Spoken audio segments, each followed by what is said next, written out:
Okay, cool. I'm ready too. I'm recording right now. I'm recording right now. I gotta go. Oh, that's great. You gotta go? Yeah, I gotta go. To the bathroom? No, I gotta. Just in general? No, I just gotta go. I'm just gonna. All leave. right, take us with you. We'll do the whole thing live. Like, just walk around with your laptop and your sound recording equipment. And I'll record the microphone. Yeah, and you could do hot takes on the street. You could just go to the streets with my laptop of Denver. And be like, what do you think of the weather?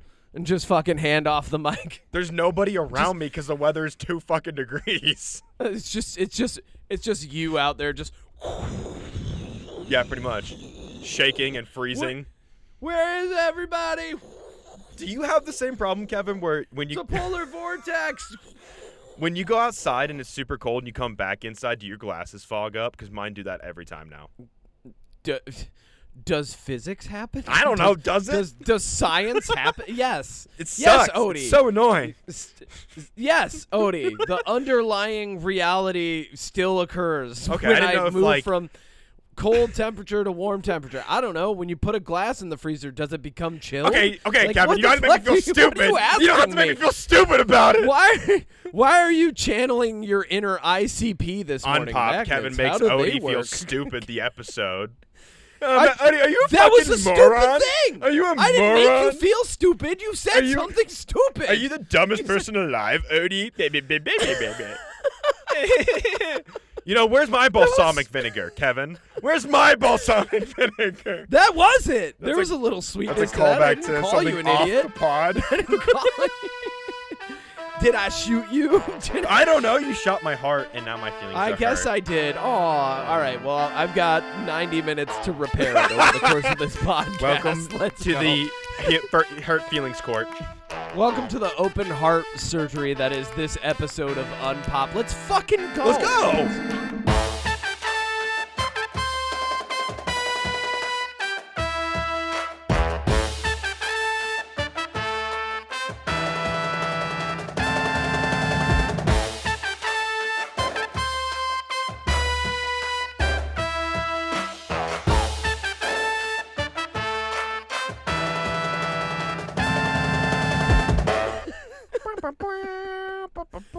It's already playing. Oh, okay. I don't know why you ever do that. Because I think I could do a better job sometimes.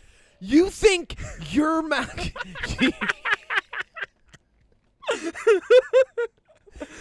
You're fucking testing me, aren't you? I am. You hurt my feelings. I'm testing you. Oh my God. Welcome back to another episode of the UnPop Podcast. I am your Capitan and Papi Todo Siempre, Kevin Miner. He, him. With me as always is Adam Matthews, the chef, cooking up delicious, heartfelt content because I don't like to hurt people's feelings unless you're a moron. Then I'm going to hurt your feelings. They Well, go look in the fucking mirror then, pal. I don't know how I'm a vampire. I don't see my reflection. I'm a vampire. Let's get into the news. Yeah, baby. It's the UnPop News coming at you fresh and hot from the command deck of the SS Marlon Brando. Let's see what this week had in store. Odie, hit us with some news. All right. Masters of the Universe.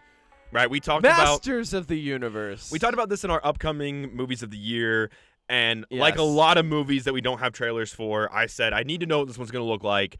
Obviously, the big downfall is Jared Leto as Skeletor.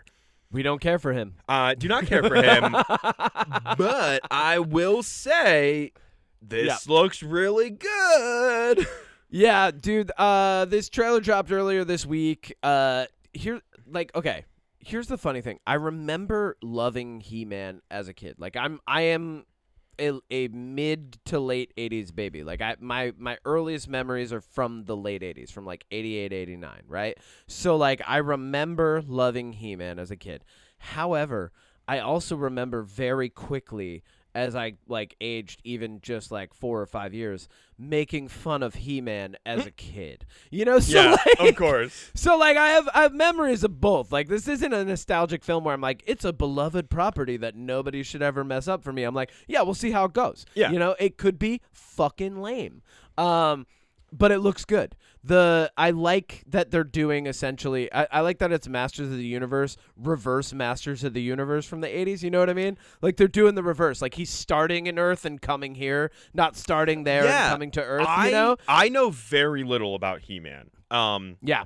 It wasn't really that popular when I was like, because I'm a late '90s baby, in terms of what I remember. Are you? When were you born? I was born early '90s, baby. Oh, okay. Yeah. All right. So like you started engaging culture in like the mid to late like 90s. Pokemon and Yu-Gi-Oh were like my two main, right? Really? Like okay. or like Digimon, Zoids, like those were the ones that like I grew up with.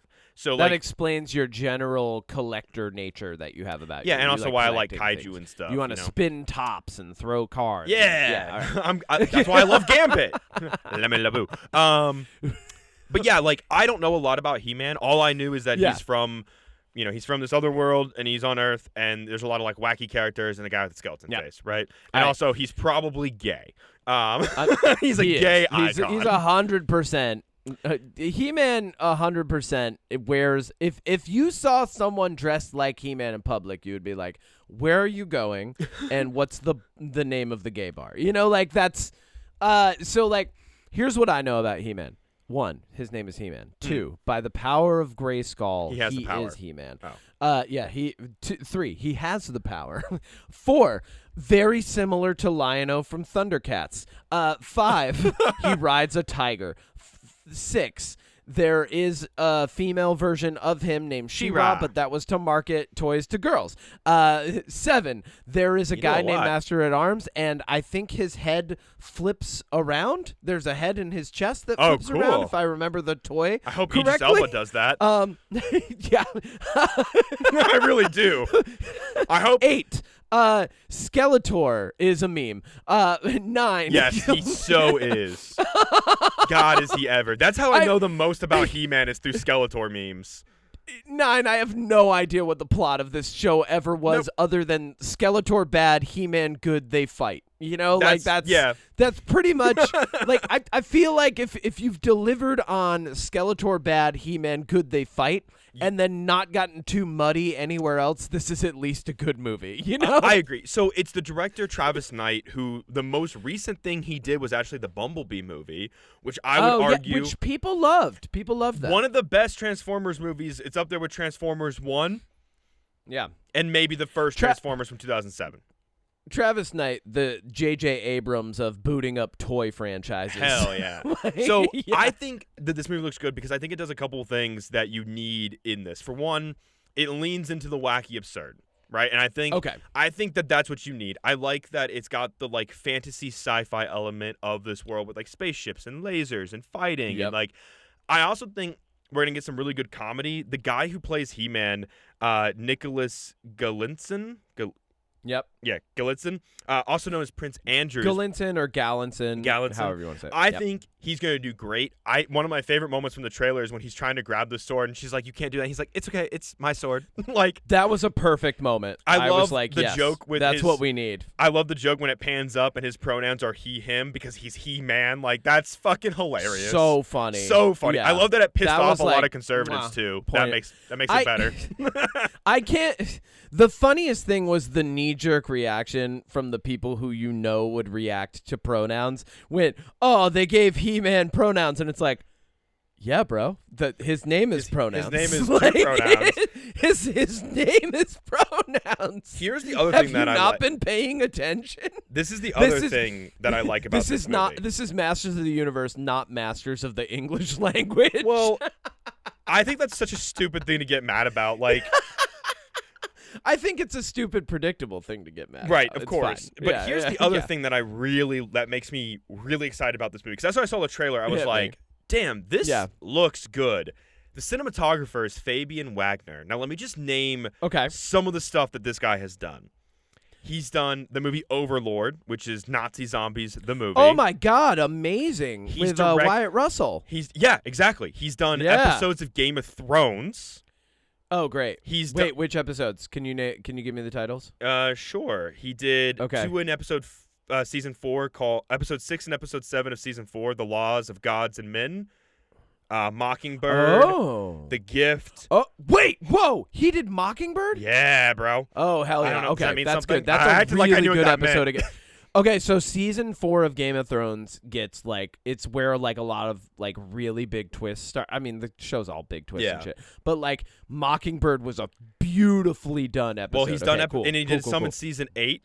He also did he did Zack Snyder's Justice League, which, say what you will about that movie, looks great. Like his cinematography, okay, like Jason Momoa walking to the ocean with the water, like it's beautifully shot. Like for him to have to deal with that much slow motion capture, exactly. I mean, good on him. And then right? He did some episodes of House of the Dragon.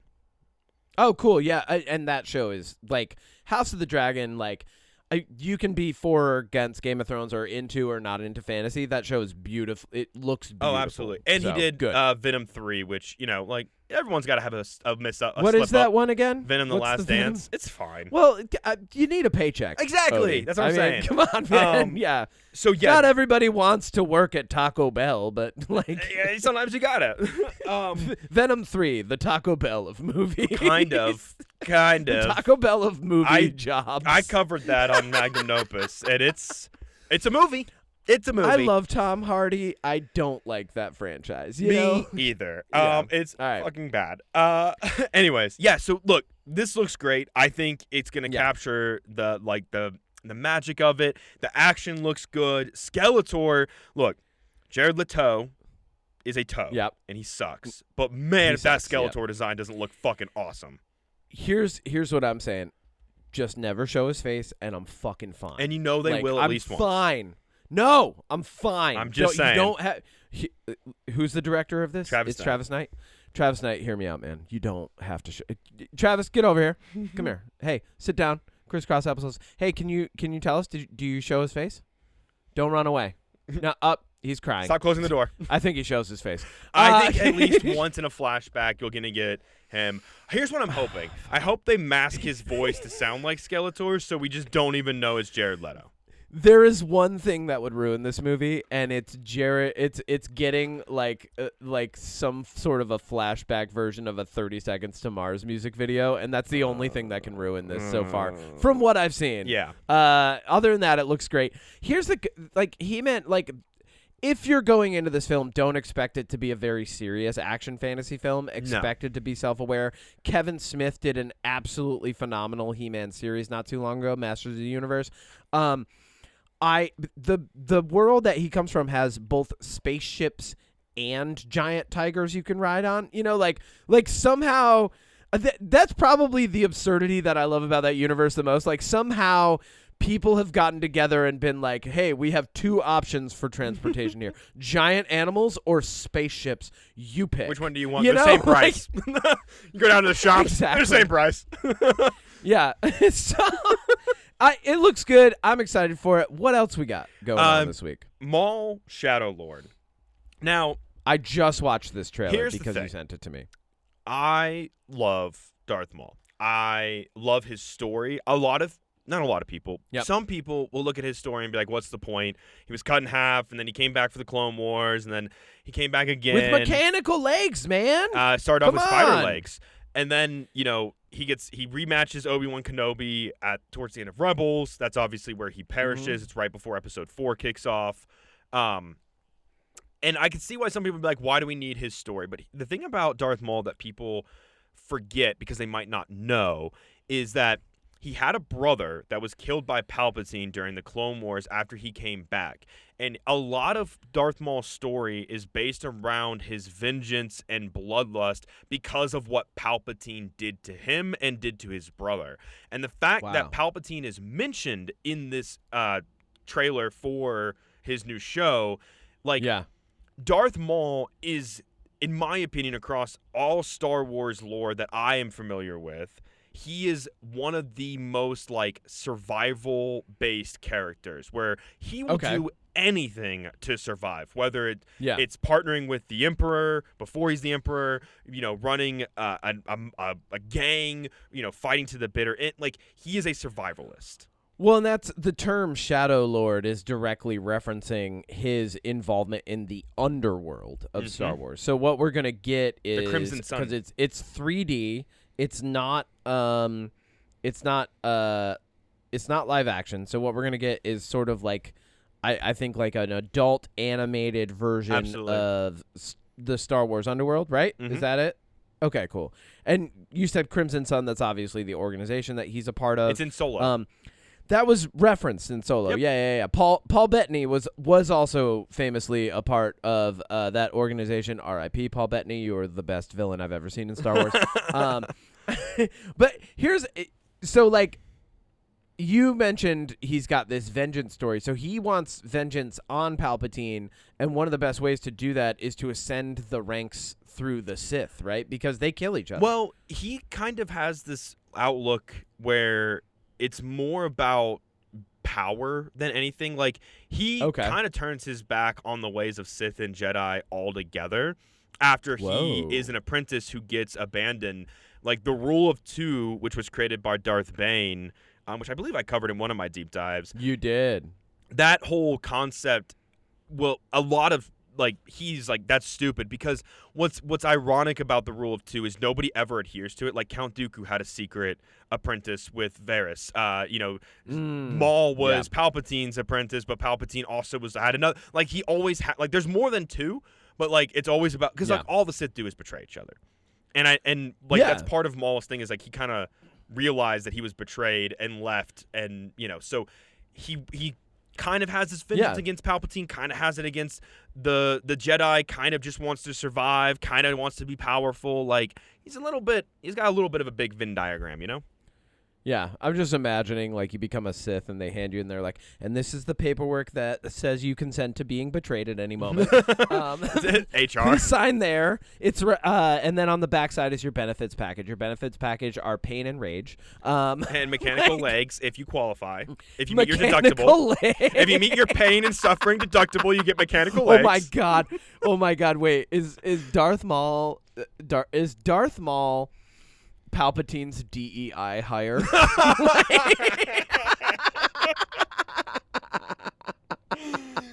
Oh, probably. Oh, fuck. Probably. Okay, that's enough of that. It looks good. It looks good. I'm excited. It looks good. I will probably, when this show ends, like its first season is up, I will probably do a deep dive on Darth Maul from start to finish.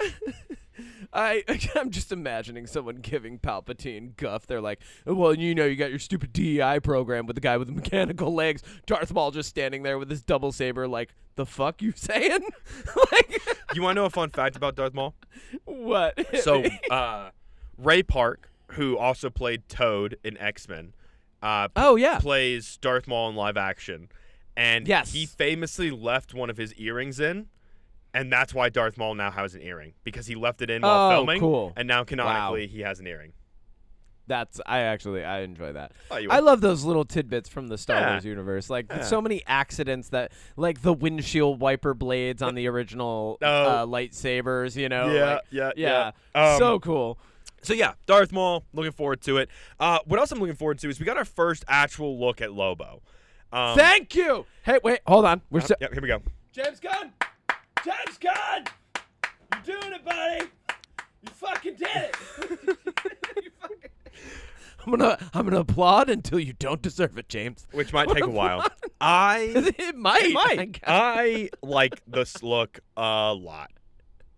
Yeah, no, me too. I mean, did anybody have doubt? Did anybody? Snyderverse fans. I'm asking right now. Did anybody have doubt that they doubted that Jason Momoa could play fucking Lobo? You mean the guy who already makes riding a motorcycle part of his personality can't play Lobo? The guy who literally, if you put him next to a life-size stand-up of Lobo, someone's like, that's Lobo. Like, you mean he can't play Lobo? Get the fuck out of here. If anybody doubted that, fuck you. This is amazing. What a great little short clip of him being like, it's about time. Let's fucking go. And then just even that one shot of him on the bike, cigar, laughing, having fun, channeling that fun, menacing villain that we got in the Fast and Furious movie. Dante. I'm like, yes, give me more of that. Absolutely. Because, like, so many times, like, Aquaman, he's a serious character, and sometimes he's brooding. He's got these problems to solve with his family. Lobo's like, I'm going to smoke a cigar and ride a motorcycle in space and go kick Supergirl in the fucking gut. And I'm like, bring it on, man. Let's see how that works out for you. From enemy to friends in this?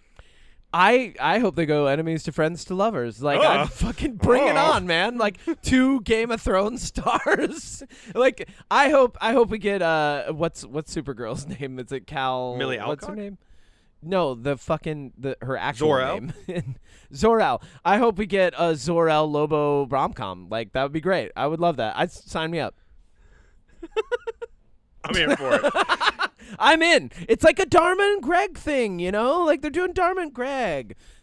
Yeah. They're both Dharma. I think Supergirl's going to be really good. This makes me even more excited. I love that he's the villain because he's just a biker gang leader. Like, it's great.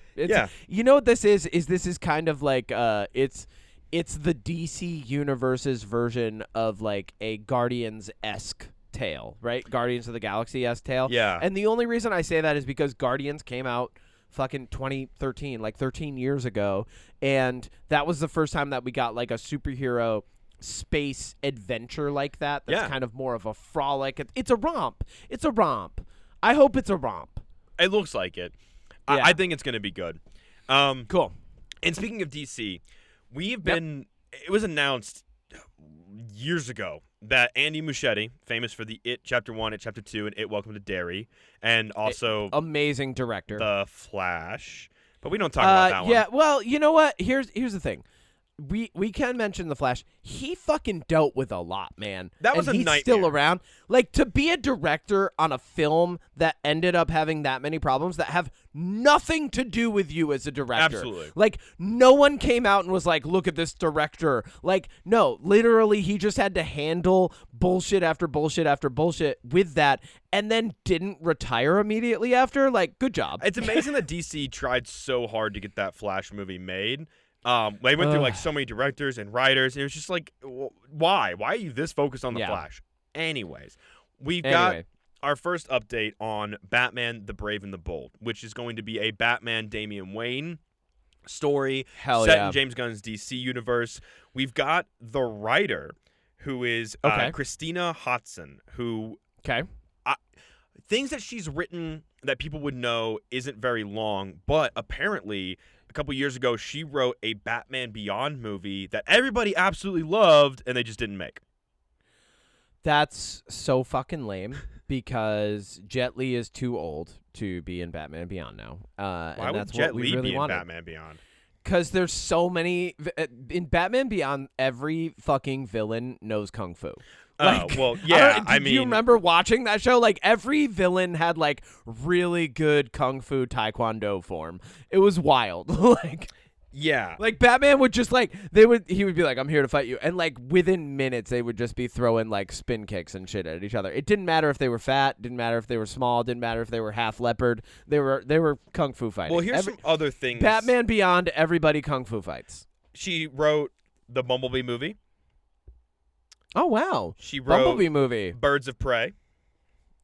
Okay. That movie was actually. I mean, for all of its issues, that movie was good. She wrote part of The Flash. Okay. And she wrote the completed but never going to be shown Batgirl movie that was scrapped for tax reasons. Oh yeah. Yeah. Yep. So thanks, Zaslav. Yeah. God damn. I would love to see that, especially because Brendan Fraser is Firefly. Like, that would have been so cool. That would have been great. So, yeah, we've got our first writer. Andy Muschietti is still tapped to direct. I think that's fair. I think he did a really good job on It Welcome to Derry. I would not hold The Flash against him. I think it's smart that James Gunn is not holding it against him and still giving him this chance. What is this Damian Wayne storyline that you're referencing? Because I'm not familiar with Brave and the Bold. Damian Wayne is Bruce Wayne and Talia al Ghul's kid. Talia al Ghul, famously the daughter of Raj al Ghul, depending on how you say it.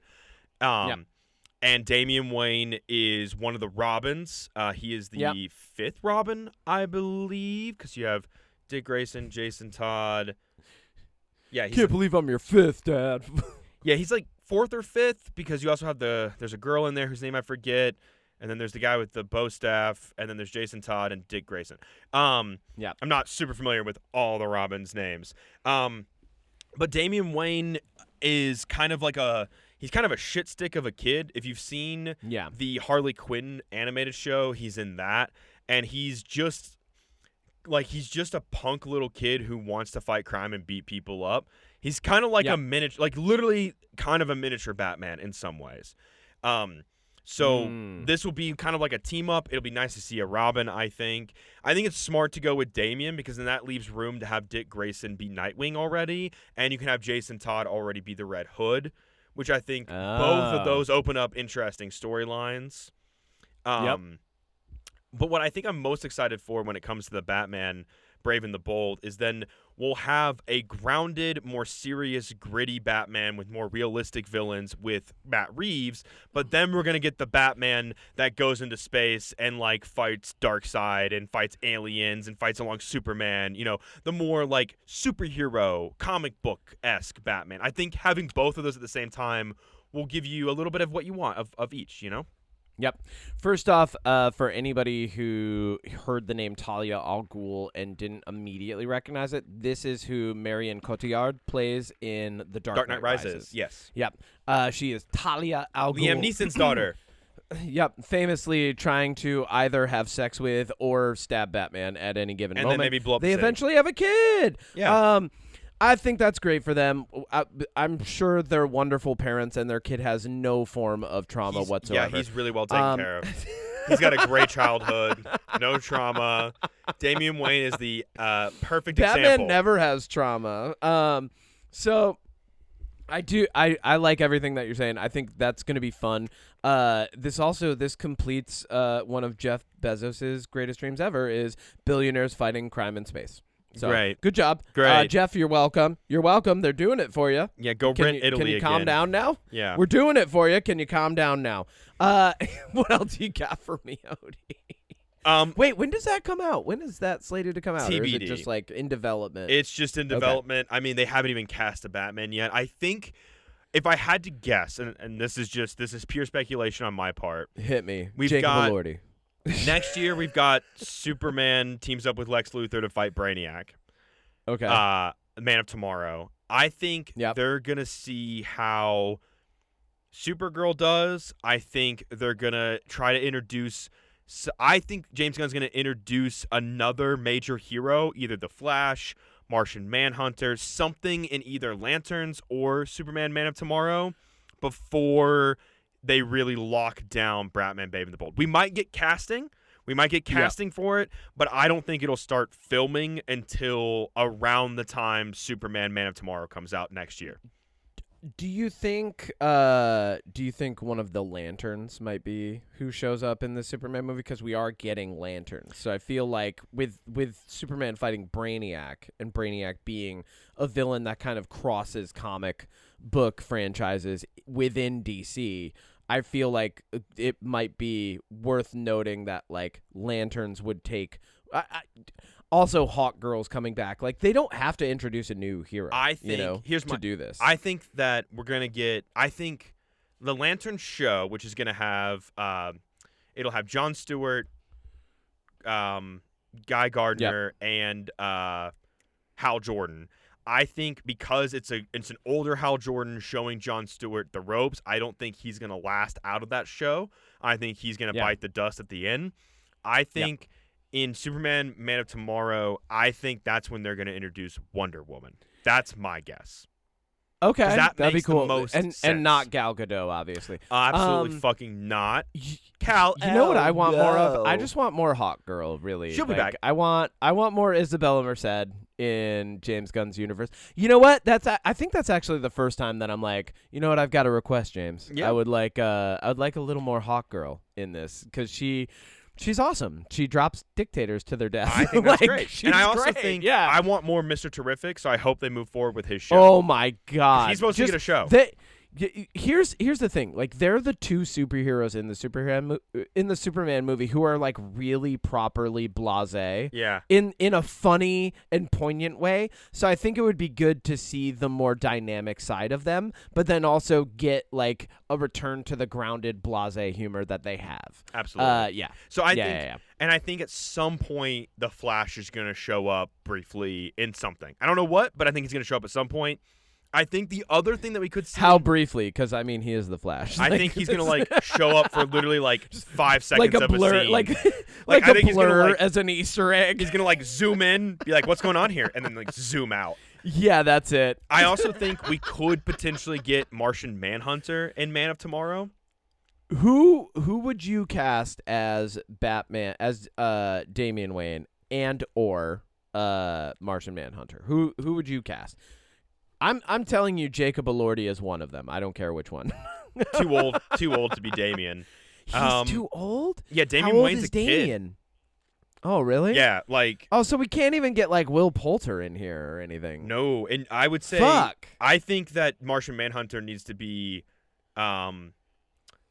typically, Jeff Johns is somebody... like, he's not white, usually. Okay. I would say you could... okay. Honestly, he's too old, too. You know, honestly, for Damian Wayne... It's hard. Get somebody new, maybe the kid from Adolescence or something. Oh, he needs that to would be cool. Like, yeah. 12 to 16. Like, he's got to be young. Okay. And so but then because of like how the James Gunn universe is, you have to cast somebody who's like 18 plus anyway. Yeah, I would say like 16 to 18 would be the way to go. I would say for Martian Manhunter, this might be an unpopular opinion, because Martian Manhunter's a little bit more serious. But I would love to see Keith Stanfield. That'd be cool. Or, we just talked about him in the Predator movie. What's his name? Hang on. Sterling K. Brown. Give me one of those. Oh, yeah. Give me one of those, Sterling baby. K. Brown would be great. God, he would be great. Here's the thing, like, Martian Manhunter, though, you've got to have that more, like, Dr. Manhattan-esque A-frame build, you know, like that or V-frame build, you know, because Martian Manhunter has those big, broad shoulders. He's got boulder shoulders, let's be real.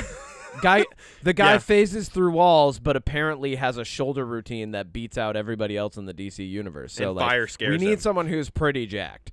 Yeah. Cool. Yeah. I like it. I like Brave and the Bold. I hope we get some Brave and the Bold. I hope we get it. I hope we get shots of the parents, you know, Talia and Bruce, like doing I think their that'd thing. be cool. I'm so interested to see who they cast as Batman. Me too. Because and I know that I keep saying Jacob Elordi, but no, it's just because I think he's not a good Batman. He would not be a good Batman. You don't think so? No, the Batman that I want. Look, if you're going like comic book Batman, I want Alan Richardson. I want a fucking 6'5", built like a house Batman. I feel like Alan Richardson. I feel like Alan Richardson is more of like the new Ultimate Batman. Like, have you seen like the frames from that? He's like, too old. Fucking huge. He's too old to be this Batman. But man, I just love him so much. I could see him playing Ultimate Batman. For sure. I guess we'll see who they I pick. would even love to see him playing like just a jacked villain in the DC. Make him Bane. You know? Oh my God, he would be the best. He'd be a good Bane. He'd be such a good Bane. You got to get somebody that's like the same age as David Corn Sweat for Batman. I feel you got to go like early 30s, early to mid 30s. Alan Richardson's in his 40s. So, last thing that we're going to talk about, because I think it's interesting. I want to talk about 3 categories for the Oscar nominations. Let me say this first and foremost: Oscars don't fucking matter. Boo. They don't matter. They're lame. This is the first year, or is it this year or next year that all of the voters are required to watch everything in the categories? Here's where they do matter to me, is that I have a lot of, you know, like you're out there in the world. Not everybody's super interested in movies, but people love storytelling. So a lot of times the Oscars will end up highlighting a movie that other people haven't seen that I otherwise would have recommended to them. But then because they won an Oscar, those people go see it, and then I can have the conversation with them. And I do enjoy that. Like, Parasite is the perfect example. Like, a bunch of people are like, wait, what? A Korean film? And then they went and watched it, and they're like, oh my God, that's really good. Yeah. And so, like, I appreciate the Oscars for that, right? Or even Agreed. like actors that I've been big on for a while, like because you and I, we care more. We're into this. We're talking about it all the time. We have a fucking podcast. But then like people will go, oh, this actor won an Oscar, and like all of a sudden they know them, you know? And I'm like, okay, cool. And it makes the conversation of pop culture a little bit easier. So there is a positive function. However, pretty much everything else, boo. Yeah. And here's the thing, like, because of my quest last year, which I'm toning down this year, I've seen for everything voted for Best Picture, I've seen all but 2, which is the first time I can say that I've seen this many up for Best Picture. And one of these is a Netflix original up for Best Picture.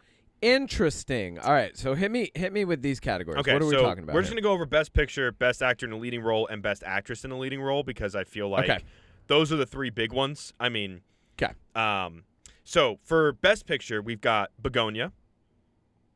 Ooh. All right. F1. Okay. Frankenstein. Oh, there's 2 Netflix originals. But Frankenstein hit theaters briefly. So Frankenstein. Yep. Hamnet, which is the Shakespeare one. I haven't seen that. Yes. Hamnet is very good. A lot of my friends in the Everybody theater says community it's good. love that movie. Yeah. Marty Supreme. Okay. One Battle After Another. Okay. The Secret Agent, which is it's a foreign film. Pretty good. Okay. Sentimental Value. Uh-huh. Sinners. Okay. And Train Dreams, which is a Joel Edgerton Netflix original that's the one I was talking about originally. So I've seen all of these except for Hamnet and Sentimental Value. Okay. Yeah, I mean, good category. I think no matter who you pick, you're going to have a group of people from a subset, like a subculture of pop culture, mad at you. So good luck. Yeah, and 4 of these are in my top 10 for last year, 3 of them being in my top 5 alone. So yeah. I feel like a safe pick is One Battle After Another. That's sweeping. Like I feel like that's like the safest pick for Best Picture. You want to know what my guess is? It's really good. It's got great actors. Like, yeah. It's gonna be. I think it's gonna be either Sinners, One Battle After Another, or Hamnet. Or, okay. Sinners. By the way. Every once in a while, like you know what is it? A Decent Man or whatever. Like the movie that barely anybody saw wins, and people are like, wait, what? What? Like, who? What? What was that movie? Here's the other cool thing, and this is why I really wanted to talk about these Oscar noms. Sinners has the most Oscar nominations ever. Wow, ever? I believe it's ever. Let me double check my fact here. Most. Yeah, here we go. Sinners receives record-breaking 16 nominations. Wow. Now, well, I mean, there is a lot to celebrate about that movie itself. Here's the thing. Being nominated 16 times is an award in itself. It shows that, like, you really put together a phenomenal story and a great movie, and people enjoyed the process of, like, you know, taking that in and, like, getting into that world and feeling that out. I still think that the movie absolutely falls apart in the third act. Like I think that Ryan Coogler, like I said, I'm gonna stand on this because like I think it's a great quality movie. I have no problem with the nominations. I'm not gonna fight that. Oh, absolutely. But it wasn't even in my top 10. It was because in of mine. how it falls apart. Well, in the third act, I'm just like, where's like it just feels like thrown together. You know Here's what it's nominated for. These are the categories, real quick. So, Best Picture, Best Leading Actor, Best Supporting Actor.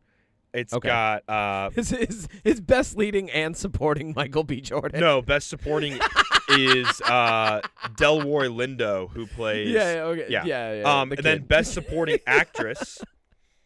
Okay. For Haley Steinfeld? No, for the love interest, the witch doctor. Oh, cool. Yep. Right. Oh, she was great. Yeah, wow. Every scene she's in that film. Yeah. Cinematography, which of course agreed. Really good cinematography. Costume design. Perfect. Yeah. Best director. Of course. And I think that's a good one. That is a good one. Film editing. Okay. It's also, let's see, makeup and hairstyle because, you know, I mean that soundtrack. There's got to be a music note in there. Original Ludwig score. Göransson killed it. Yep. Production design, achievement in sound, visual effects.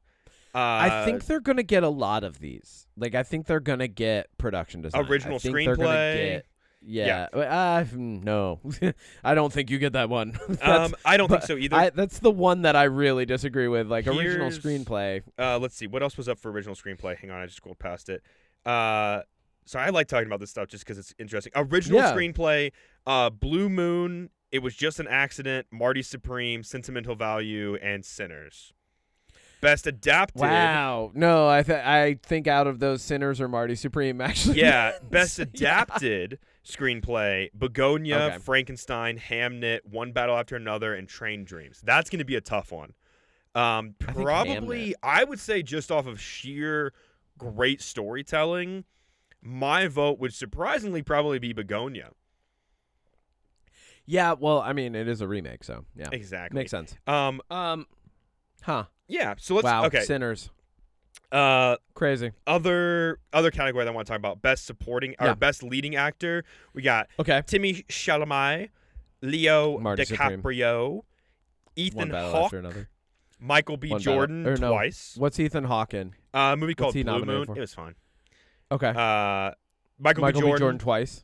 Yeah, Michael B. Jordan twice, and then Wagner Mora, the secret agent guy. And that's a good movie. If you don't mind reading subtitles, if you like foreign films, you'll like it. I think Michael B. Jordan, because very easily playing two different characters could ruin a film, and I felt the same way when Tom Hardy played the two brothers in Legend. Right? Like, when you're playing two characters and you have to have these nuanced differences and then also be able to connect them, but like portray on screen that they are two different people other than just the outfits that they're wearing. Yeah, like that's a huge challenge, and he definitely the way they interact on screen with each other, hugging and like phenomenal. And the way that they're distinctly different. You can tell which one's Smoke, you can tell which one's Stack. Michael B. Jordan is, people phenomenal. When they talk about like the best actors, they mention your De Niro's and your DiCaprio's. Michael B. Jordan, Martian Manhunter. Dude, what the fuck? Oh, there it is. There it is. We did it. We did it. James, are you listening? We did it. I want to keep applauding for you. That was me clapping that time. Michael B. Jordan. Put him in something. Put him in as someone. Put him in something. This guy, Michael B. Jordan. Did you put him in anything? Put him in something. He's probably one of the best actors of the 21st century, hands down. Like I'd agree. Fucking phenomenal. Like, even in the bad Faye Forstick movie, Killmonger, he's good. Yeah. Like, even in the movies that are inherently bad, he is always good. No, he's great. He's Chronicle, great. Fahrenheit 451. Like, that's not a good movie, but he's good in it. I actually like that one. But yeah. Michael Shannon. Yeah. So Oscars this year. Do we care? No, I don't. No, but good on you, Michael B. Jordan. No, but in a fun way, yes. No, but in an entertaining way, yes. Yeah. All right. So, and then you want to talk about Best Actress? Oh yeah, just quickly. Best Actress. We've got Jessie Buckley for Hamnet, which I've heard great things. She's the leading role in that. Yep. Rose Brine in If I Had Legs, I'd Kick You. She's a phenomenal actress. Okay. Kate Hudson in Song Sung Blue. Look, that movie, not for me, but I could see why people over the age of 55 would like it. And that's not an insult. Like, genuinely, it's the Gran Torino or whatever the Clint Eastwood one. Remember that one? Yeah. Yeah. Gran Torino. Yeah. Okay, thank you. Oh, man, I should learn how to pronounce this name. Renat Rensby for Sentimental Value. She stars opposite of the Skarsgård. And then Emma Stone in Begonia. Ooh, I mean, yeah. I want to pick Emma Stone just because I love Begonia. Right? I think she's phenomenal. But, I actually, the other ones, like, I'm not that familiar with. I'm a little bit. I'm up in the air. I'm just kind of like, I don't know. But I mean, just out of what I've seen, I'm biased, so I'm just picking. Me too. And that's the thing with the Oscars is I'm always like out of the best films of the year, like best feature film, my initial knee-jerk reaction is, well, F1 was my favorite movie, but like it doesn't deserve to win.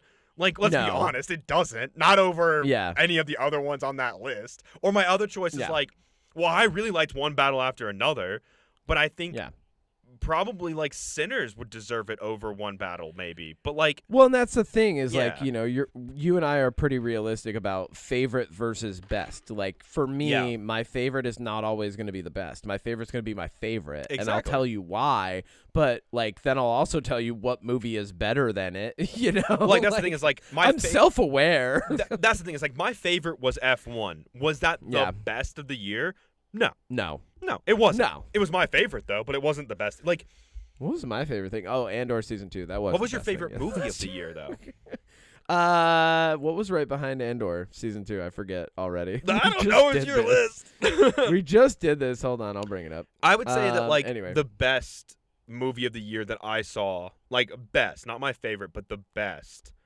Yep. Was hit me. Probably One Battle After Another. Like if I'm being genuinely honest. My best movie was Weapons. So that might be the best movie of the year. Yeah. That was the best movie. You know what? I actually will say that Begonia might be just as good. Sinners was just I would put all of them pretty much on It's hard. Weapons is my favorite. Yeah. Anybody that says that movies are dead or that there are no good movies, you're not paying attention. You're watching too much slop. Yeah. I stopped watching your what is it? Kirk Cameron Saves Christmas movies and go watch something better. Exactly. Kevin, speaking of something better. Something better. We didn't watch something better. We watched something shitty. Oh, we did. This Odie Matthews of the movies. Odie Matthews of the movies, baby. Odie Matthews at the movies. Yep. And Kevin Miner at the 3D movies. I didn't even fucking know until I showed up and somebody. That's the worst. Dude, she handed me the 3D because, you know, we've got the pass, right? Yeah. And I just saw it. I was like, oh, it's an IMAX. Oh, yeah, there's a $3 upcharge for going and seeing this, whatever. And I literally, I just got done doing callbacks for playing Bill Sykes in Oliver. And then we're all leaving, and like some of the actors I know who were there, they were like, what are you doing after this? I'm like, I think I'm going to go see Mercy. And they were like, what is that? Like they had no idea that this movie was even coming out. And I was like, well, it's a movie about AI and Chris Pratt, and he's going to be tried by AI, but it's Rebecca Ferguson. And what's really funny is as I was explaining it, as I said Rebecca Ferguson, everybody went, oh. And that was my response to this movie was, oh, Rebecca Ferguson. Yeah.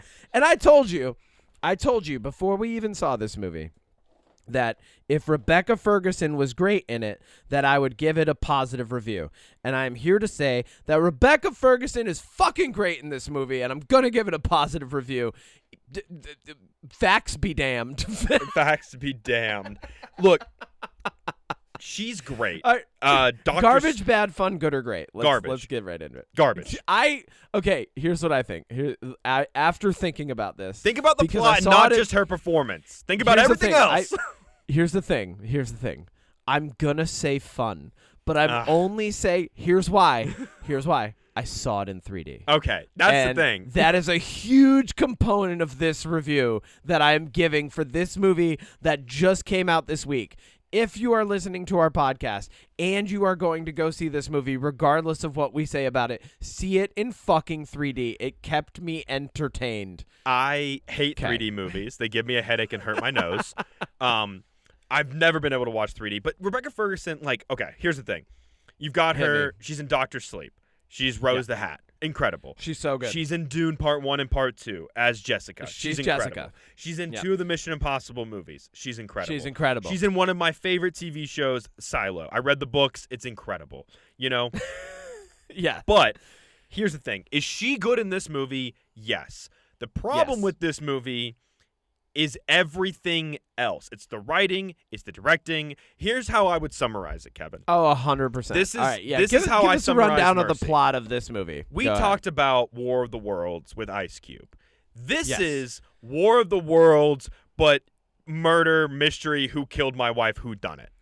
Yeah, this is the murder mystery trial equivalent. Yeah. So basic rundown of this movie is it's like CSI meets the Ice Cube's Bad War of the Worlds movie. It very really. much is. Yeah, all right. It's Chris Pratt playing Chris Raven, which like terrible naming. Why'd you name him Chris? You could have picked any name. But why is his last name Raven? Like, something about Chris Raven. Right. I just don't. Chris Raven. I don't like it. But he is a detective in L.A. And L.A. is so bad and so riddled with crime in the in the distant future of 2027, because that's when everything kicks off. That's when this program is implemented in 2027. The movie takes place in 29. This cops got drone hover bikes, and they've got drones and hover bikes, and they're nesting doll hover bikes that have drones within the drone. Hey yo, I heard you like drones. They've got Hummer H3 pickup trucks as their police vehicles that have drones in the back. The budget for this thing.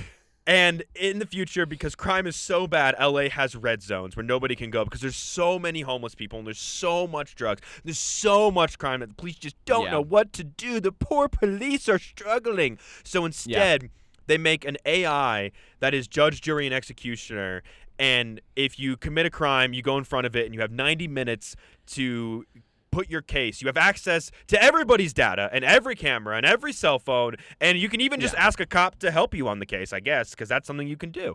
And just you have to prove that you're innocent. And so far, there's been 18 cases, and all of them have resulted in immediate execution because you just die in a chair after 90 minutes. They're like, you're guilty. Bye, baby. Bam. They send a sonic wave into your brain and make it soup. And Chris Raven, played by Chris Pratt, he murdered his wife, and now he's in the chair. But he was the proponent who put the first person for the Mercy program in the chair. And now he's in the chair, and he's got to use all of his tools, which is a fucking lot of tools, to prove he's innocent. And it's bad. Okay. So, I'm going to give this movie a positive review because Rebecca Ferguson was really good. But I have so much I want to say that I hate about this movie. So hold on. Let's find the things that we liked first. 1, Rebecca Ferguson. Yes. 2. Okay, that's 1. 2, I saw it in 3D and that was fun. Oh, you know who else I liked in this? I liked Kenneth Cho, who plays Ray. Yeah, no, Kenneth Cho was very good in this movie. Well, so was actually was Callie Reese. I actually really don't like Chris Pratt. I hate Chris Pratt. I also think he's bad in this movie. I think he's bad in this movie, too. If we rated this movie on sheer amount of close-ups on Chris Pratt's face. Too many. In a fucking IMAX theater. Too many. In 3D. It's garbage. But so like so Callie Reese is also phenomenal. She was in True Detective, the Alaskan one. I forget what it's called. Yeah, Night Country. She's phenomenal. And I hope she continues to just get cast as cops because she's doing a great job. Yeah. Detectives specifically. But yeah, no. Like plot wise, it's bad. Twist wise and attempting to surprise you. Too many. And they're all bad. Is bad. Well, it's also bad. Yeah, and it contradicts itself. Like if you're paying any modicum of attention, which I was, but then a giant, because they do this thing in the movie where like Rebecca Ferguson is the AI face, so we get a lot of close-up shots of her too. I'm okay with those, and like she's pretty.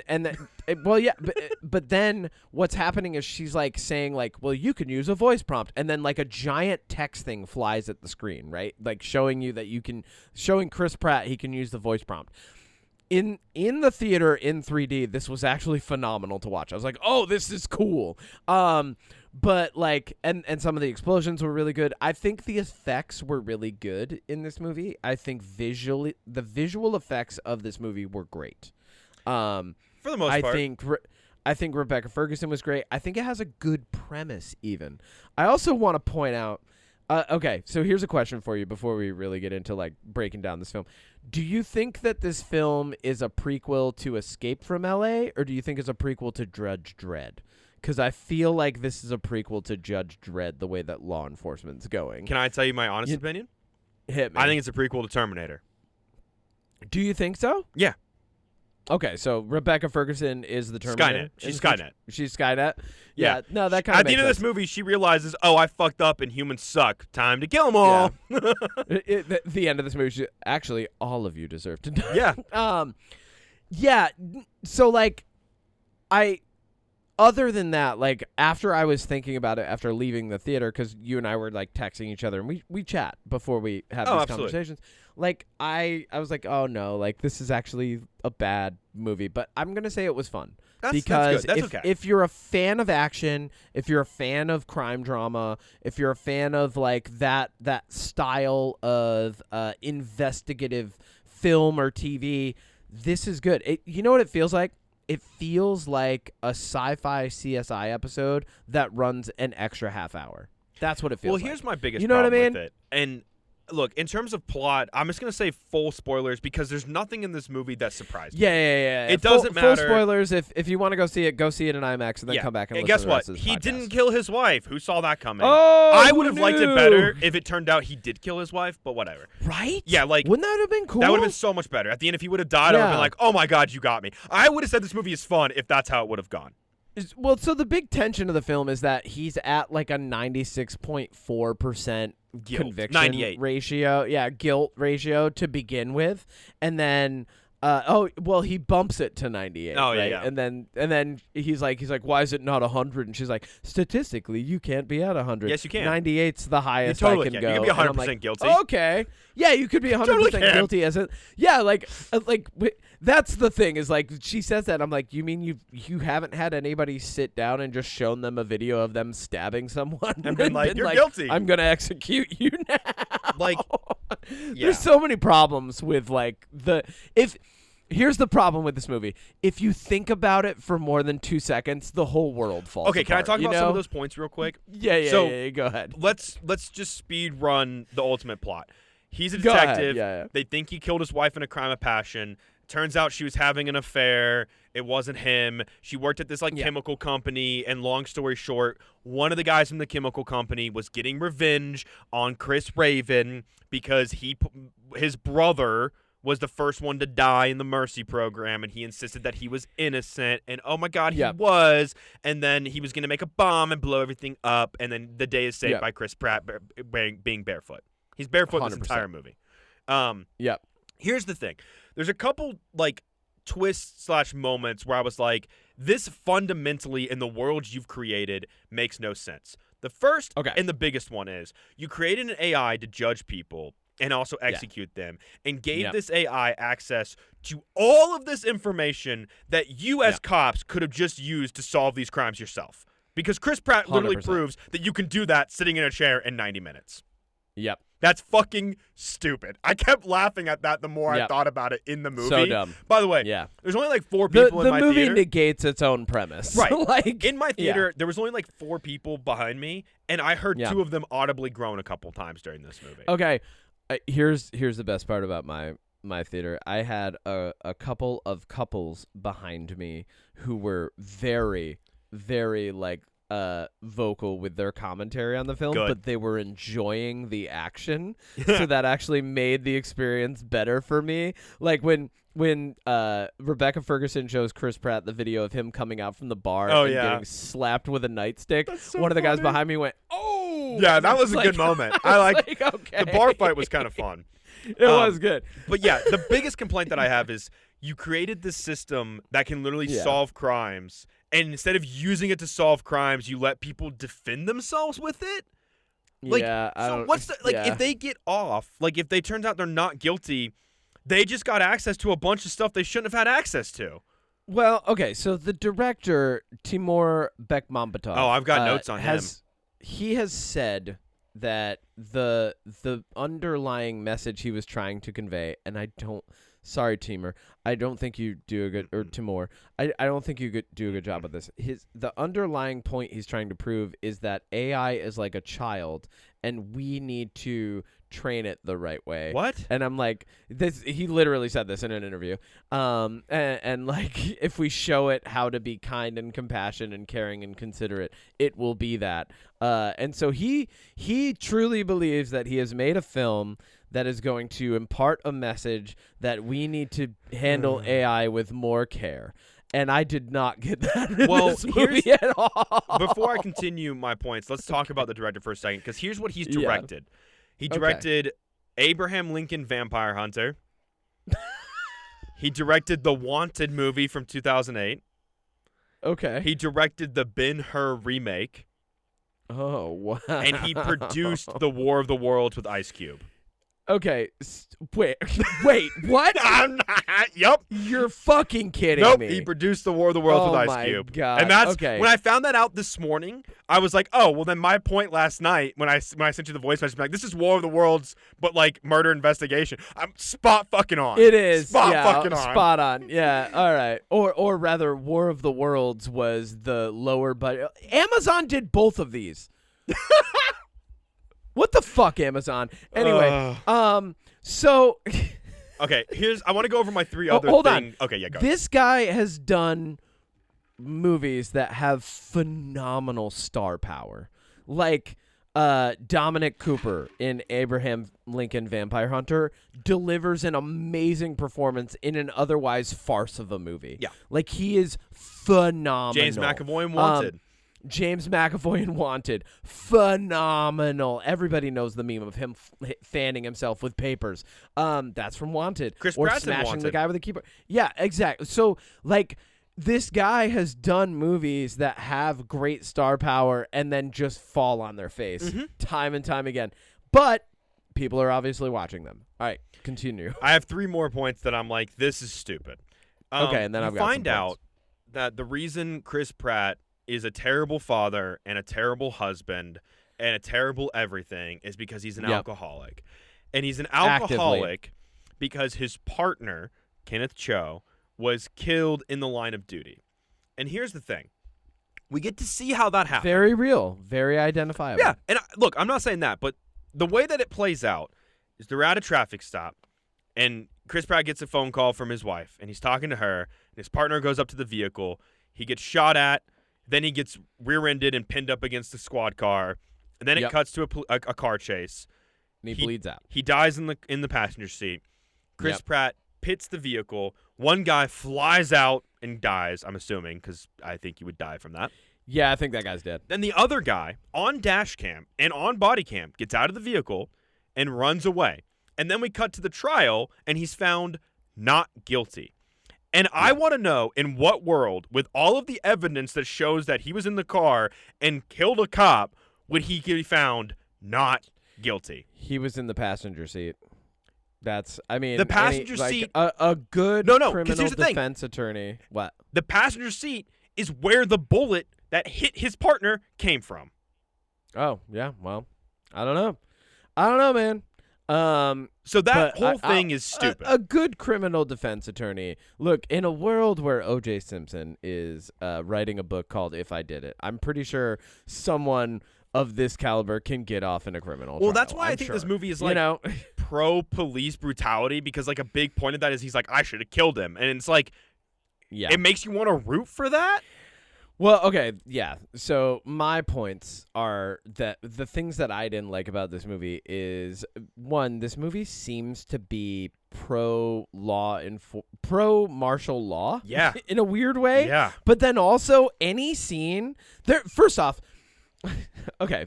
Now I'm just gonna get it. First off, there's fucking cops everywhere. How are you not solving more crime? Like, they're so how bad is at their Rebecca job. Ferguson the final line of defense here when you have this many cops? Also, most of them are in riot gear, and they are presumably always at a murder scene or quelling a riot. Or in like the zone of a bunch of people that are on drugs and like homeless. Exactly. Like, what are you doing? Like, in fucking full-on SWAT gear in their H3 Hummers, just beating.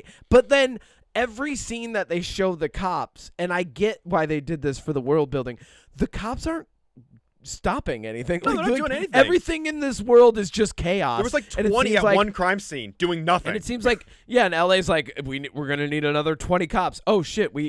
Turns out it's just more chaos. But so, like, the movie, in using that to paint the background and seeming pro-law enforcement, actually proves that more law enforcement isn't solving anything.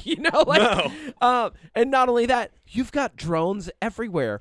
Everyone has signed on to the same system, and you essentially have like the digital panopticon, and crime is still rampant. Like, what the fuck? Like, yeah. What? Yeah. So, like, the movie, like, disproves itself in that. Then, and this is probably my biggest point of contention, they hold up the Anarchist Cookbook, which is a famous late 90s text that you could download off the internet.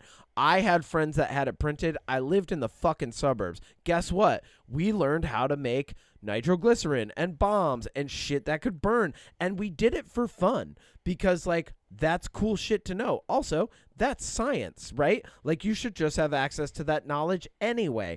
But they hold it up and they go, this is a terrorist handbook. And I was like, yep, fuck you. Yep. My immediate response was, fuck you, because 14, 15-year-old me was not a terrorist. 14, 15-year-old me was just going, oh, cool, the Anarchist Cookbook. Yeah, this is probably 1, useful, 2, interesting, 3, something I should look into. Like, be aware in your world. Be prepared for shit.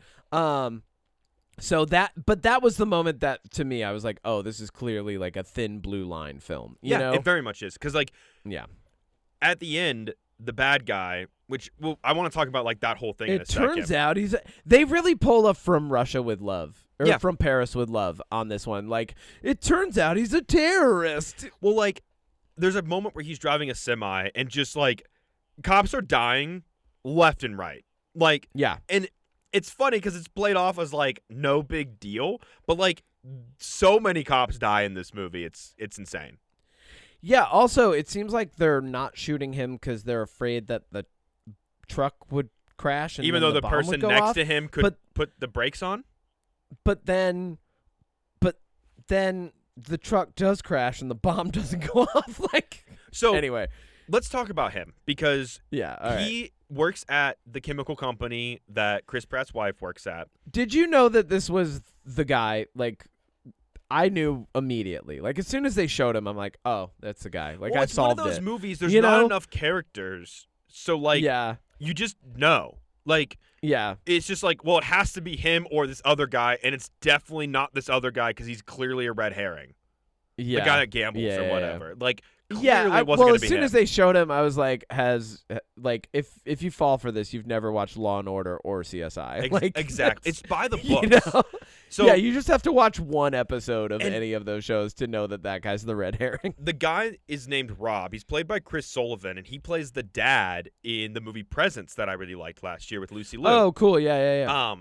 He's good. He's a good actor. He's really good. Yeah. But it turns out the first guy that was killed with the Mercy program that Chris Pratt arrested, who he allegedly murdered a woman in an underpass, is his brother. Was his long lost, or not long lost, but like they were brothers in a foster home, and they were separated, and he was actually innocent because he didn't kill the lady, even though I guess that means they just didn't figure out who actually did kill this lady, so there's still a murderer out there, which I think is interesting. Yeah, I guess so. And it turns out that he has been plotting for 2 years how to get revenge, and his revenge was, and correct me where I mess up on this, his revenge was, Chris walks into AA. He becomes his sponsor to get close to him. He waits 2 years stealing a chemical from his company to build a bomb.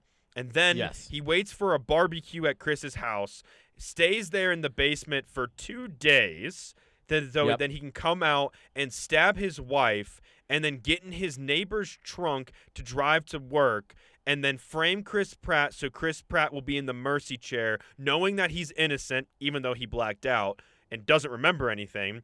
So then he can witness him being a terrorist and blowing up the Mercy building and also murdering his daughter because nobody would listen to him that his brother was innocent. Yes, couple things about that. One, Chris Pratt getting hammered while supposedly he was supposed to be on the clock. He's supposed to be at work. First off, he's supposed to be at work. So like, regardless of what happens, like, you're a bad cop, you're fired. Yeah. You fought the other police, you're fired. Like, yeah, you didn't kill your wife, you're still fired. You're definitely should be. Yeah. Two, why does it seems like everybody in this world like forgets the fact that the Panopticon exists and like they're just on film all the time? Yeah. 'Cause like when Chris Pratt needs the evidence to prove that it was the guy, like, they literally just go to a random parking lot cam. And Rebecca Ferguson is this AI. She's supposed to be able to see all this shit, right? So, like, they go to this random parking lot cam, and she's like, oh, yeah, I guess he did get out of that trunk. You didn't check for that? You didn't fucking see that? Like, yeah, well, all right. Yeah. Like, it's like the movie, in the movie, it's like the AI character knows everything when it's convenient and doesn't know things when it's convenient for the plot. You know what I mean? And that's the other thing. So yeah. he ends up kidnapping Chris Pratt's daughter, and which is why, like, okay. So hold on. So your plan is sneak, stay in house, murder wife, frame Chris Pratt. Chris Pratt is suffering in chair, still crash bomb into building with daughter anyway. Like, how overkill are you, dude? Like, what's the point? You couldn't just, yeah, like it. And honestly, had he maybe just framed him and like done had he put more effort into covering up his tracks rather than building a bomb on the side for like your like evil plan part 2, if you'd put more effort into covering your tracks, you probably would have gotten away with it, bro. Well, that's the thing. And so, but then that's not where the twist train ends, because at the end it turns out that the partner, Jack, who Chris Pratt has been using to solve this crime, and I guess is just allowed, which is that's the thing. I'm like, so wait, you could just have a cop, like if you know a cop and you'd be like, hey, help me work this case for 90 minutes, like you just do that. And yes, then, if you're the answer is if you're Chris Pratt, yes. But on top of that, what's funny is like you can just have her do whatever. Like you can get a SWAT team called in. She can take a hover bike and do stuff. Like she can chase a guy through a hotel. Like that's all just allowed, I guess. Nobody questions it. Nobody questions at all. They're just he's like calling a SWAT team. She's like, I already called him. I got him. Don't worry, guys. Don't worry. I'm doing whatever you want, Chris Pratt, even though you're on murder trial. Yeah. So, but then it turns out, in another twist, she knew that the first Mercy victim was innocent, and she got rid of evidence because she knew that the Mercy the first one needed to be a slam dunk. And the biggest problem with that is, if the guy was innocent, it's not a slam dunk. Well, like, and that aside, like if the guy was innocent, and crime in LA is at an all-time high, you don't think that in a couple days you'll get another candidate that would be an actual slam dunk for the Mercy program? Yeah. Also, just don't make that guy the Mercy guy. So, there's been Chris Pratt is case number 19. So the first guy was actually innocent. But what about the other 17? Exactly. So, at the end of this movie, it really just brings up, oh, yeah, it turns out law enforcement not great. But, the other thing was, that twist gets so shoehorned in, I actively rolled my eyes in the theater. I was like, oh, I was like, God. Her? Really? Here we go. What's the point? And then the police, it's really funny. I love the ending, standoff scene. And this is where I feel like it's like Paris would love. Everybody's just kind of around in a circle while all these revelations are happening. And then, once, enough revelations have happened and, the conversation has reached enough of a lull, the police are just like, let's arrest both these guys.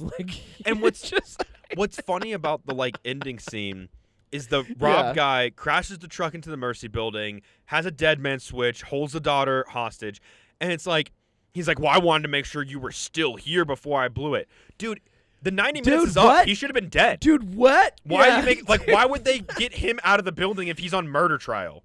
What do you mean? Hey, why is your vengeance also like a Looney Tunes? Why do you have a Rube Goldberg contraption of vengeance that you've constructed? And then you get distracted because the AI that you hate and killed your brother pops up and goes, hey, do you want to submit your case on why your brother's innocent? Hey, do you want to solve your brother's case? And then he's like, well, I called him. I was on the phone. Check the phone records. And she's like, well, no, that's not good enough. Well, and it seems like if you're Chris Pratt, also AI eventually takes your side, because she just pops up and she's like, I'm here to help Chris Pratt now. Well, that's the thing. At the end, and this is another thing I really fucking hated, is they're going to blow up the truck with the atomic bomb. Yeah. And they're like, and he's like, don't do it, my daughter. And it's like, okay, in real life, when you would just shoot the driver. In real life, you would just shoot the driver. They would snipe the driver. And SWAT team lands on the vehicle and they just stand there until they get until he shakes them off.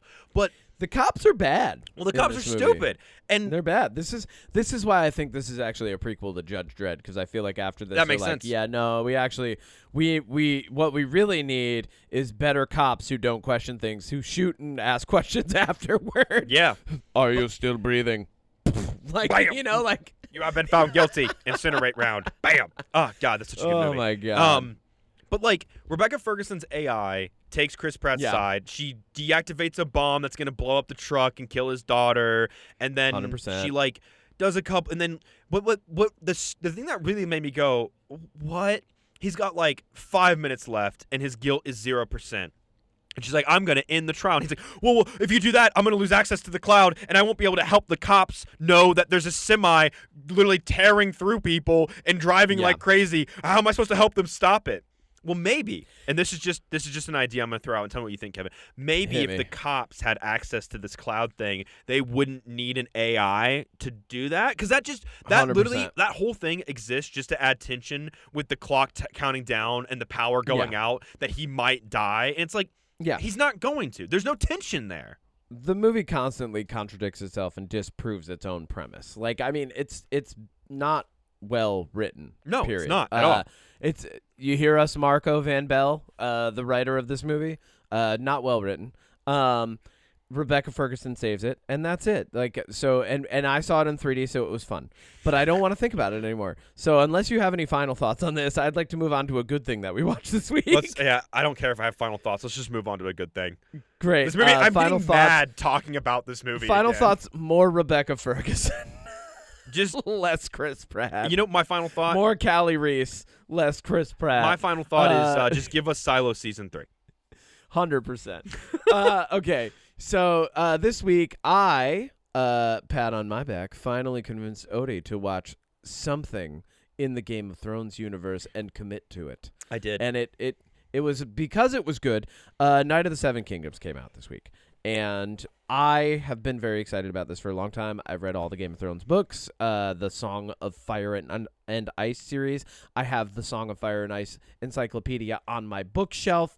I know way too much about that universe, and I probably could have learned another language with what I could be trilingual now. But instead, I understand what happened to the Targaryens. Night of the Seven Kingdoms has come out. It is following the tales of Dunk and Egg. If you're a longtime Game of Thrones fan, you know that this is a knight and a would-be successor to the throne of the Seven Kingdoms, Aegon.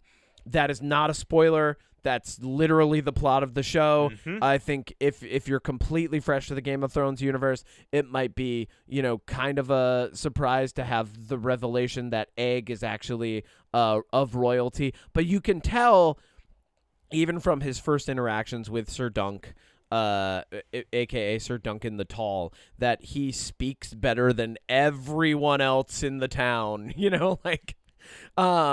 So, Odie, I here's how I would like to do this. You tell me what you thought, because I'm just if this was just me, I would just be fawning over this the whole time. So you tell me what you thought about A Night of the Seven Kingdoms first episode. I have a couple things. One, okay, I like how bad Sir Duncan is at everything.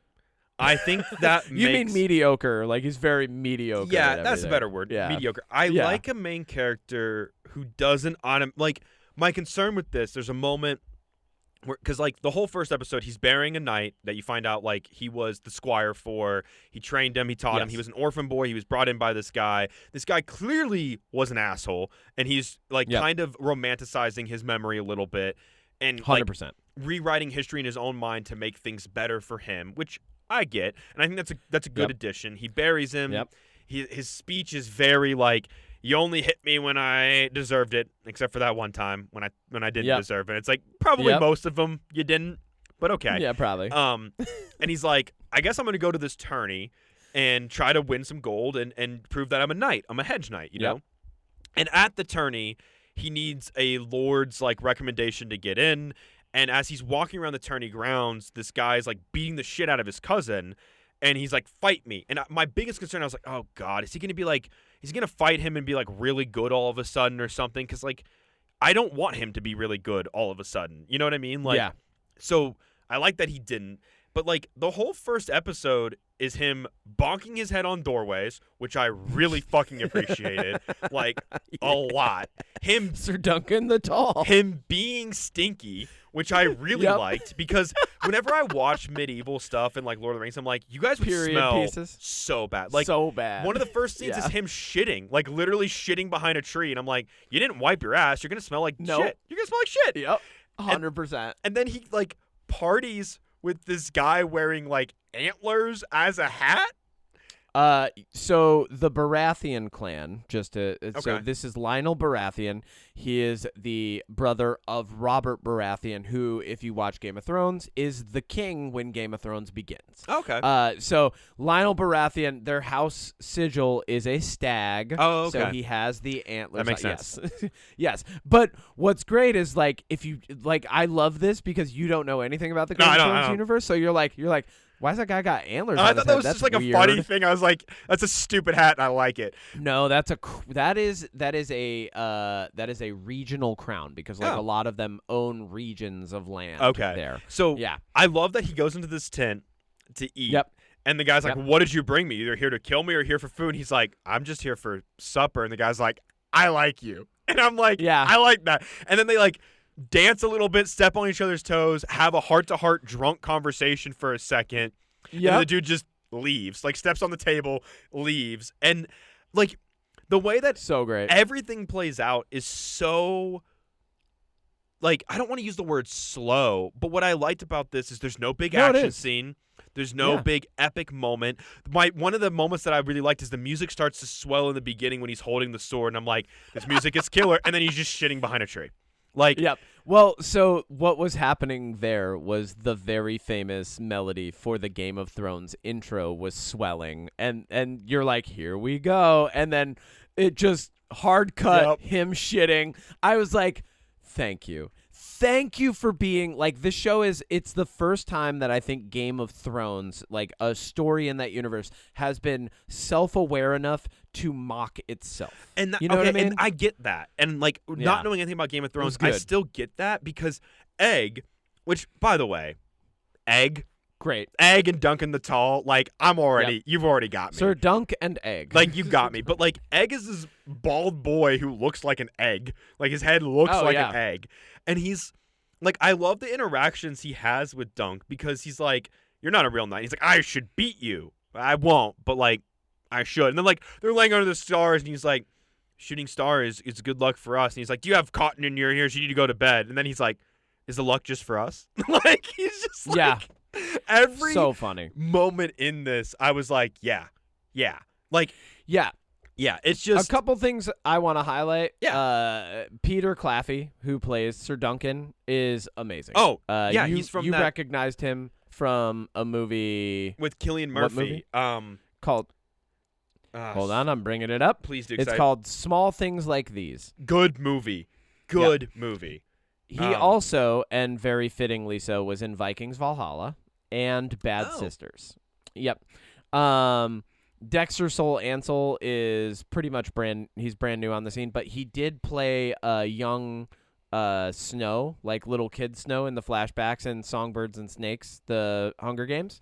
And I really want to highlight Lionel Baratheon is played by Daniel Ings, who plays the annoying and like tragically horrible brother in The Gentleman, Guy Ritchie's series, The Gentleman. Oh, I haven't seen the series yet. I only saw the movie. Oh, it's so fucking good. He plays the brother who's absolutely he's a shit, and everything he does is wrong, and they could not have picked a better person to play this character who he's said in interviews was described as having like an air of Jack Sparrow about him. Oh, cool. You know, kind of like this like I don't care what's happening, I'm just having fun, but he's also like he yearns for like battle. Like that's what he really wants. He wants challenge. He wants conflict. So like when he's in this party, he's like, have you come here to kill me? Like, can I fight you? You know, like he's like so bored. Which is cool. Yeah. And he's afforded that because he's royalty in the rich. Game of Thrones universe. Yeah. The thing that I love about this story is Sir Duncan the Tall and Aegon, Egg. So Duncan Egg, the Tales of Duncan Egg in the Game of Thrones universe is like infamous because it's constantly referenced. Like they almost like the way that the characters that we're familiar with from Game of Thrones or A Song of Fire and Ice reference them, it's almost mythological. So, like, right? Like it's a legend more than anything else. Is it safe to say that this show is going to build up to them being more epic heroes? Because I'm okay if it builds to that. I don't like it when I'm plopped into a universe. And, like, I think this is why it was hard for House of the Dragon for me. It's like, I'm plopped into this thing where everybody's already the best. Everybody's already the great. They've got the dragons. They've got the armies. They've got the military. And it's like, well, that's the Targaryens. And that's cool. Like, I'm not, this isn't me being like, oh, that's stupid, this bad story. No, that's fine. But I think for somebody like me, I want to see that person become the hero. It's something that I really enjoy with folklore. It's why I like stories where you meet this person and you know they're going to get to be that hero, but you have to get there first. And the journey is more interesting than the destination sometimes. Yeah, I do think that this is going to be something where we're watching the adventurers cultivate who they are. Very obviously, the MacGuffin, the modus operandi for Sir Duncan, played by Peter Claffey, is to learn what it is to be a knight, because they show you, they don't tell you in the beginning. He was with a guy who obviously was like a bad knight. Yeah. And then when another character gets a chance to comment on him, he's like, yeah, my lord doesn't, I don't remember that guy. And he's like, yeah, he was in this battle for you. And he's like, yeah, dude, thousands of people were in that battle. Why would I remember this guy? People died and I don't remember them. Why would I remember a guy who took an arrow? Exactly. So then, he's kind of, it's really funny because it shows how insulated he's been in being the squire to this guy who probably wasn't that great a knight. Yeah. And so he's like, oh no, he's a knight and he did these great deeds. And now he's in the real world and learning, and he's with this kid who, for all rights and purposes, I feel like I can explain, just based on the way he talks, you can tell has read books. He knows more than him. So he's with a kid who essentially is going to be proved to be in many ways smarter than he is, right? Useful. And the kid, the actor Dexter Ansel was in his interview. He's talking about how Aegon Egg sees this guy and he's like, well, this is the guy I could squire for. This is probably the only knight I could squire for because he doesn't know who I am. Like a lot of knights, I think over the course of their interactions would learn who he is, right? And so he's obviously picking a guy who doesn't know him, doesn't know much, and he's like, okay, I could squire for this guy. Also, he's a bad knight. I've seen good ones, So it's cool. It's it's a buddy comedy. It's a buddy cop comedy in the medieval setting. And if you were a fan of Game of Thrones at all, I think anybody who was a fan of Game of Thrones really loved the stories that we got where Arya Stark, who is essentially becomes like a famous assassin in the Game of Thrones universe, and the Hound, who was a bad knight, went on, because they went on these adventures together, and I remember that whole season just being like, oh my god, this is amazing. It's these two again on their buddy journey where they are either going to have meaningful, heartfelt interactions or murder people, and I feel like we're gonna get a lot of that, but it's gonna lean more into the fun adventure side of things. Yeah. I mean, it's good. I'm excited to see more. Me too. This might actually get me to finally watch regular Game of Thrones. Yeah, and like I said to you, separate from this podcast, if you go back and you watch Game of Thrones and it's still not for you because it's so different, this is going to be focused on these two characters. We're not going to be getting a ton of bouncing around. Game of Thrones constantly moves from character to character to character to develop the story, right? So you're bouncing not only around Westeros, but also Essos, the other continent. So you get these tandem stories, and that's nice for Revelation. And if you like that style of storytelling, and if you like that much murder and sex and all the stuff that made Game of Thrones what it was, great. But if you watch this show, don't expect Game of Thrones to be that, because this is going to be much more linear. This is going to be much more long-form development and character development of two people rather than, hey, here's a little bit for these guys. Hey, you haven't seen these guys in a season, you know? And that's why I might like going to Game of Thrones after this, is because it'll be like, again, like my Batman thing. Be both of them. I get this version and this version kind of thing. Game of Thrones has one of the strongest openings ever, and very famously one of the weakest endings for a show ever. But the opening, you see these guys who you're like, oh, who are these characters? I should care about them. And then very quickly they get murdered, you know, and like bad shit happens to them. Like the first three characters you see in Game of Thrones do not survive more than 5 minutes. And that kind of sets the tone for the whole show. It's like, hey, here's a world where we're going to show you a lot of people, and you don't know whether they're going to survive or not. And I like that. And it constantly doubled down on that. Characters would get full redemption arcs only to have something absolutely tragic and out of their control happen to them, you know? So, like, I really do think Game of Thrones still is, like, one of the best universes within which story has been told. I love House of the Dragon. I'm loving this. I loved Game of Thrones all the way up till the last season. But like, yeah, like I honestly I love being in this universe. I love the rich storytelling, and like I'm really glad that the first episode can get someone like yourself who doesn't know anything about Game of Thrones to enjoy a story. Absolutely. In that universe. And I think that tells me a lot about it. That's great. I'm looking forward to the next episode coming out tomorrow. Tomorrow. And shit, hell yeah. Yeah, tomorrow. It's Saturday already. Odie, what's your jam this week? Did I watch anything? Wow, you've no jams. I have a jam. Yeah. I'm going to go completely different. I'm going to go with what I'm supposed to be good at on this podcast. Okay. And if you want these, email mysecretpower@gmail.com. I will happily share these with you. I spent the week studying how to make Thai curries. I spent the week studying the spices, the procedure. Odie Matthews, the chef of the podcast, with a culinary jam for y'all. And so wow. This week, I made for my partner Nate and I 2 separate curries. I made massaman curry, which was really, really good. Probably my favorite curry I've ever had. And then I made Penyang curry. Both Thai-inspired curries with curry paste that you can make from scratch. I did not. I found a 8-pack of curry that has 2 red curry paste, 2 green, 2 massaman, 2 Penyang. I got it from my local Asian mart. Cool. And I spent the week perfecting curry recipes for dinner because it's healthy. I love that. It's rich in nutrients. You can stock it with vegetables. I did like potatoes, carrots, zucchini, onions, and bell peppers in one. So very, very healthy over rice. And I spent a lot of time watching YouTube videos and listening to YouTube videos about Thai cuisine, how it's made, how the spices interact with each other, and just really studying that food culture. And it was really fun. And it has been just a great journey on learning a different type of food that I've always been interested in making. And turns out amazing. I can. And good. I have a couple people that I let try it, and they were like, this is really good. And I was like, sick. I pride myself on being a good chef. So do you want to know what's on my menu for this weekend? Because we're supposed to get horrible, horrible weather, and everyone in upstate New York is bunking down. It's actually, it's still in the negatives already with the wind chill.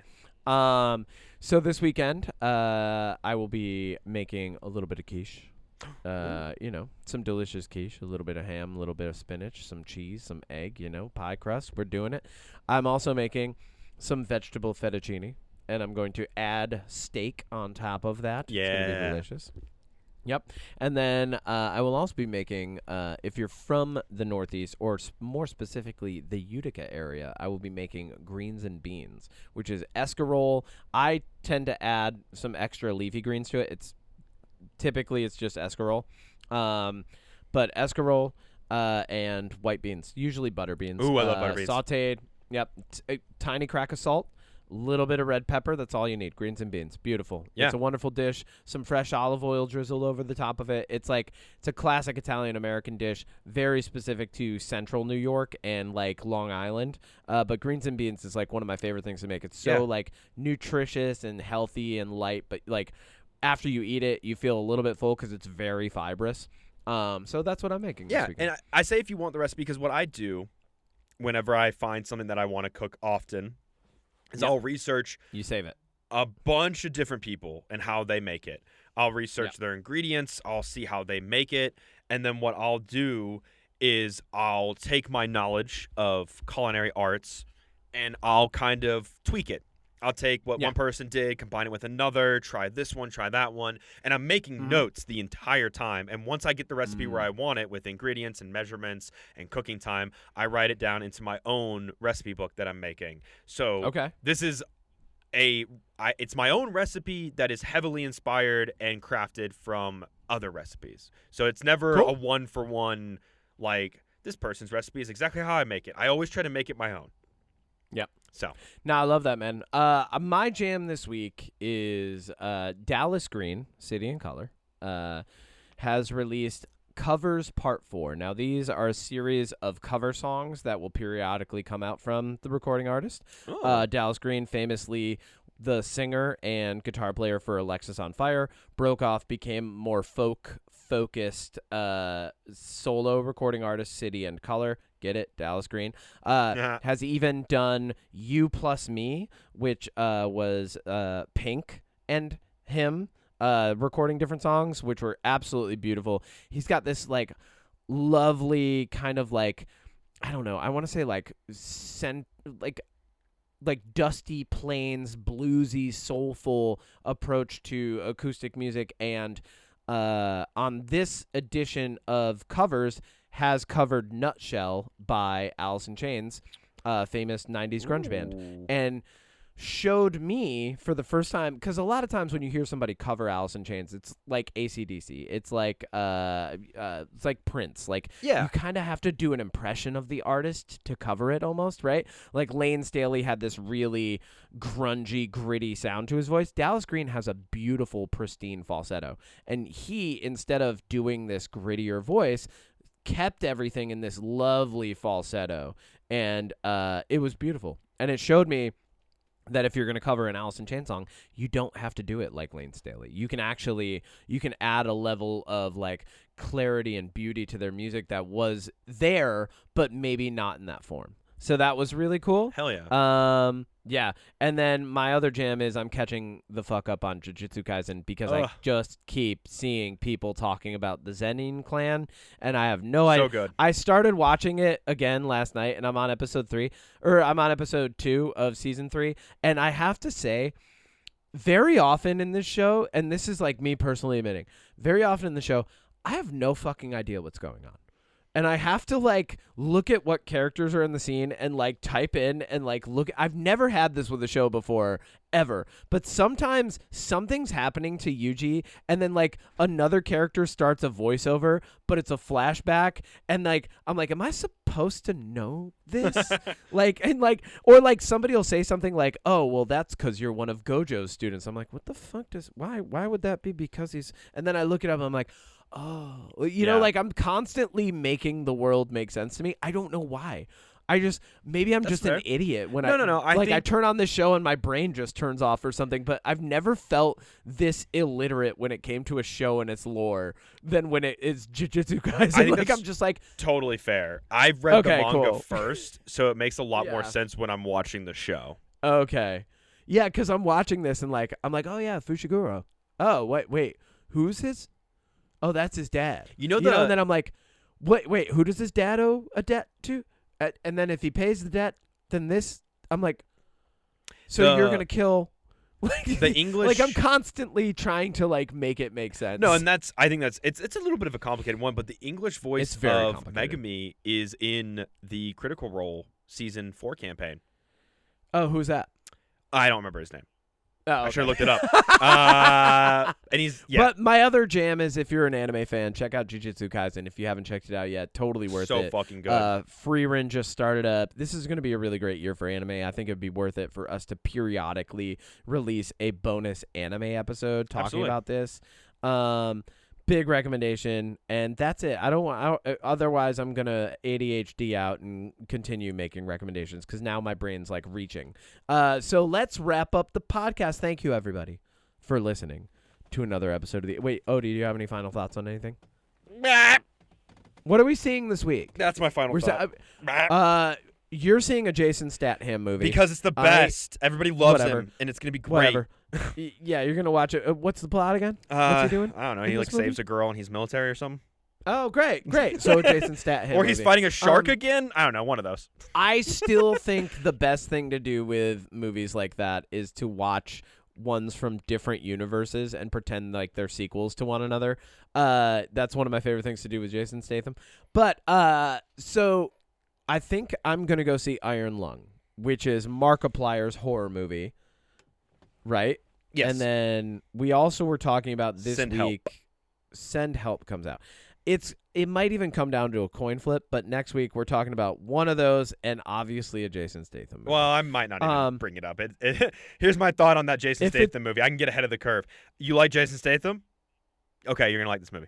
Okay, that's there you go. my thought. I'm still going to ask you about it. Yeah, so that's what's coming up this week. Thank you, everybody, for listening to another episode of the UnPop Podcast. Thank you for weathering this absurd existence with us. If you have any questions, comments, concerns about our mental health, subpoenas, or would like us to podcast live at your funeral, please make sure to email mysecretpoweris@gmail.com. Art by FrankAce. Music by Momoa. See you later. Goodbye.